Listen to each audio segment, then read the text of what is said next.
The morning sun was barely creeping over the horizon when I jolted awake to the sound of raucous laughter, yapping dogs, and a Bluetooth speaker blaring 2010s pop hits.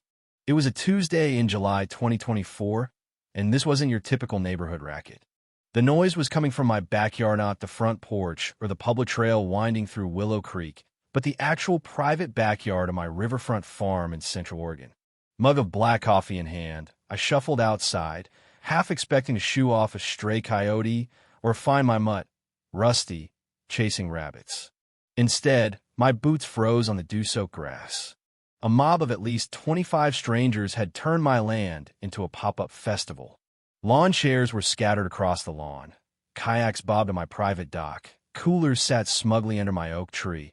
And most infuriatingly, Simone had carved a 6-foot-wide gap in my steel fence, complete with hinges, a latch, and a gate so polished it looked like I'd send out engraved invitations for a block party. At the heart of it all, perched at a folding table she'd clearly hauled in herself, was Linda, clipboard in one hand, mimosa in the other, her straw hat casting a shadow as wide as her ego.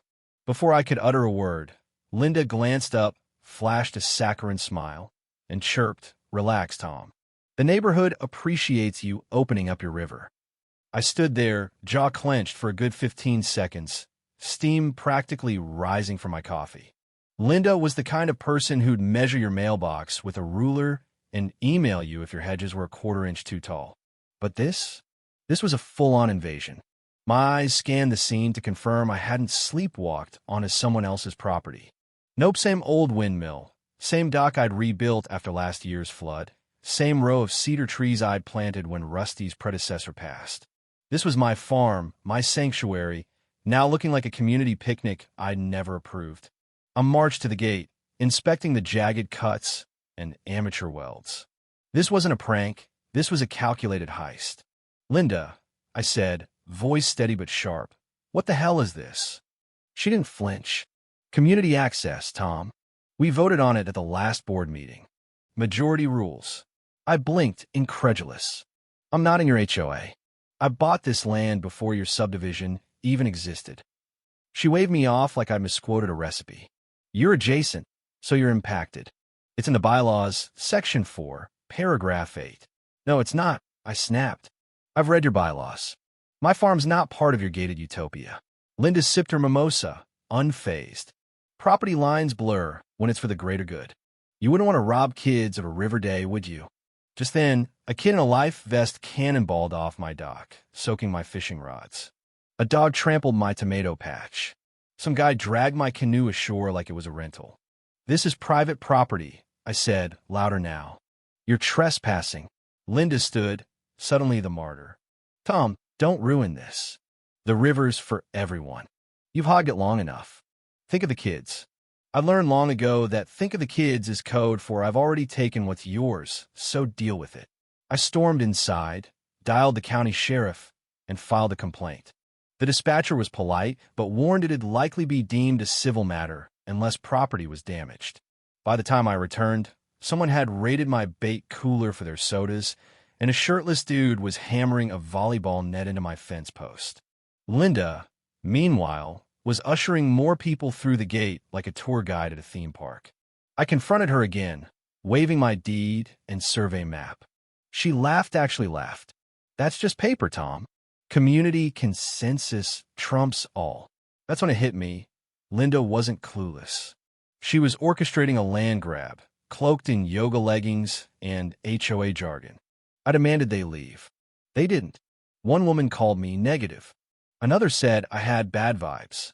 Surreally, some thought I was the intruder, thanks to Linda's confident lies. By dusk, the crowd thinned, but the damage lingered. A splintered dock plank, soda cans littering the shore, grass scorched from a portable grill. The gate stood, a permanent scar on my fence. Linda winked as she left, saying, "See you for the barbecue next Monday." That night, I didn't sleep. I paced, fury simmering. My farm wasn't just land, it was my roots, my peace, my legacy. Linda had torched all three. Staring at the river under the moonlight, I vowed she'd learn what boundaries meant. The next day, I hit the county assessor's office, pulling every map, code, an easement tied to my property. My riverfront was airtight, no public access, no loopholes.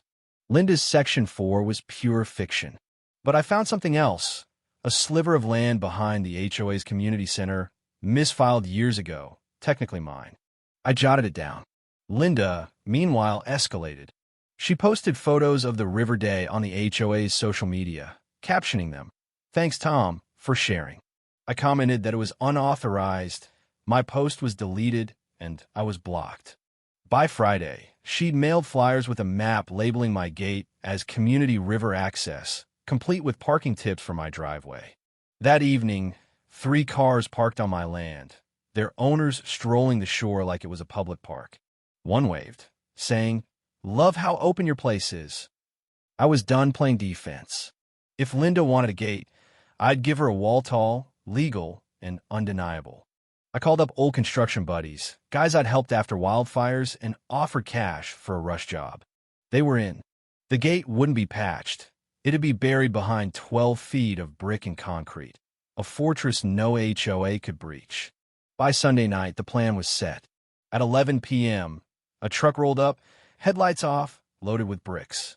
My crew, 6 guys who'd seen it all, worked like ghosts. We had 6 hours before the HOA's early risers noticed. Concrete poured, bricks stacked, mortar smoothed. I didn't sleep, laying bricks myself, the river's reflection glinting under the stars.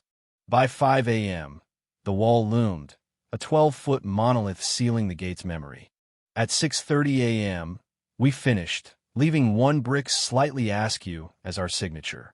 The crew vanished, and I stood alone, the morning breeze cool against my skin. Peace at last. That peace shattered at 8:02 a.m. when Linda's SUV screeched to a halt. She marched toward the gate, latte in hand, and froze. Her jaw dropped, her hat nearly toppling. "This is a crime," she shrieked, filming the wall. "You're going to jail, Tom." I leaned against my porch rail, calm. "It's a wall, Linda. Legal. Decorative. My land." She banged on the bricks, circled them, found no flaw. "This is harassment," she yelled. "HOA will tear it down." I shrugged. "Good luck." A county inspector came that afternoon, reviewed my documents, and gave the wall a thumbs up. Linda's social media exploded rants about my tyrant wall, edited photos with barbed wire. Neighbors gawked. Some laughed, one clapped. By evening, news vans called. I declined interviews, but the wall was already viral. Linda doubled down, rallying 3 HOA board members to confront me. They demanded I dismantle the monstrosity. I show them my deed. No access exists. You cut my fence. I built a wall. End of story. They threatened a city inspector. I reminded them the county had already approved it. Linda filed complaints, claiming the wall cast oppressive shadows. She spun tales to the press about me, threatening kids. I finally agreed to an interview, presenting my evidence calmly on my dock. The segment aired, and the public saw through her hysterics. Support flooded and strangers called me a hero, offered to dig a moat. The HOA cracked. 2 board members quit after my lawyer flagged the community center's encroachment. Linda's protest flopped, with only her family marching. Her lawyer advised retreat. She fired him. Then came the kicker. I bought a misfiled strip of land under the HOA's community center at auction. I was their landlord now. When they dodged rent, I filed for eviction. The new HOA chair, Greg, signed a lease banning events near my wall. A local artist painted a mural on Ida cartoon Linda banging on bricks, me sipping coffee in a cowboy hat. It went viral, dubbed Linda's Lament. The wall became a landmark, a symbol of standing firm. One day, a sign appeared outside it. "We were wrong. Keep your peace." And signed, but I knew. The fight was over. The river sparkled that evening as I sat on my porch, rusty at my feet. No kayaks, no coolers, just quiet. The wall stood, not just bricks, but a line no one would cross again. What would you do if your land was invaded like this? Would you build a wall? Or try to negotiate with someone like Linda? Should HOAs have power over private property? Or is this a case of community gone too far? Drop your thoughts below. hit that like button and subscribe for more stories where boundaries literal and figurative get tested.